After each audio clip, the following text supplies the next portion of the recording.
We all know where the first order of business to go is, right? We saw the Philadelphia Eagles get stomped. That was an ass kicking by the San Francisco 49ers. We can point to the 200-plus yards that Brock Purdy threw and the fact that he's elevated and ascended to being the leading candidate for league MVP honors. We can talk about Christian McCaffrey yet again having a touchdown. We can talk about Deebo Samuels and how unbeatable the San Francisco 49ers look whenever he's in the lineup. Had 3 touchdowns yesterday, by the way. We can point to a defense that pretty much shut the Philadelphia Eagles down while the offense was en route to scoring on 6 straight possessions after starting off slow in the first quarter. The Philadelphia Eagles couldn't do anything to answer that call.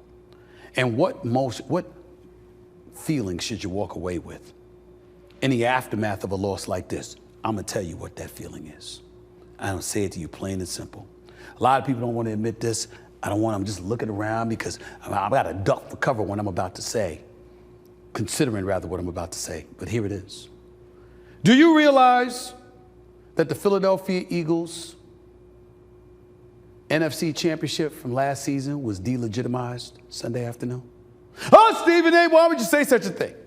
Why would you say such a thing, Stephen A.? I'll tell you why I say such a thing. Because when a team shows up in an NFC Championship game looking lights out, and they lose not 1, not 2, not 3, but 4 quarterbacks in one season. Remember, San Francisco last year lost Trey Lance, and then they lost Jimmy Garoppolo, and then Brock Purdy shows up in the NFC Championship game and gets his elbow damaged, and then after that, Josh Johnson comes in there and he gets hurt. It got to a point where Deebo Samuels and Christian McCaffrey were lining up behind center. They had no one to throw the football. And so as a result, you're the San Francisco 49ers. You know what you're thinking in your head? You know what you're thinking in your heart? We should have been there, not them. We're thinking they're fraudulent. We're thinking we're going to whip their ass when we see them. And what happened? The days leading up to the game, they chirped and talked smack to the Philadelphia Eagles. Nick Sirianni, the head coach for the Philadelphia Eagles, is showing footage of the San Francisco 49ers talking smack about his team. And the Eagles were supposed to be ready. But what happened? At the start of the game, before the game even started, when the San Francisco 49ers came out onto the football field, they marched right down the middle of the field, shoving Philadelphia Eagles players out of the way before the game started. They basically said, "We coming to kick your ass." So for them to actually turn around and do it, what do you say? What do you say? You know what you say? Not a damn word. Because that's what ass kickings do to you. It shuts you down. It humbles you. Humility kicks in. And all of a sudden, it forces you to reflect. What might have been in that last year's NFC Championship game? What could be in this year's playoffs? And if you're the San Francisco 49ers, why should you be taking a backseat to anybody? Your defense is elite. Your offense is potent. You got Brock Purdy looking like the second coming of Joe Montana. You got Deebo Samuels doing this thing. Ayuk is no joke. Christian McCaffrey's a stud. George Kittle is an elite tight end. And oh, by the way, Kyle Shanahan is arguably the elite play caller in all of football. At one point, again, San Francisco scored touchdowns on 6 straight possessions.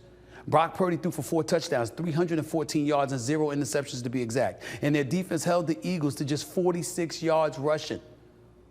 Swift and Gainwell and those boys combined for like 20 yards on 9 carries. It's a bad day for the Philadelphia Eagles, who, by the way, have to go up against the Dallas Cowboys next.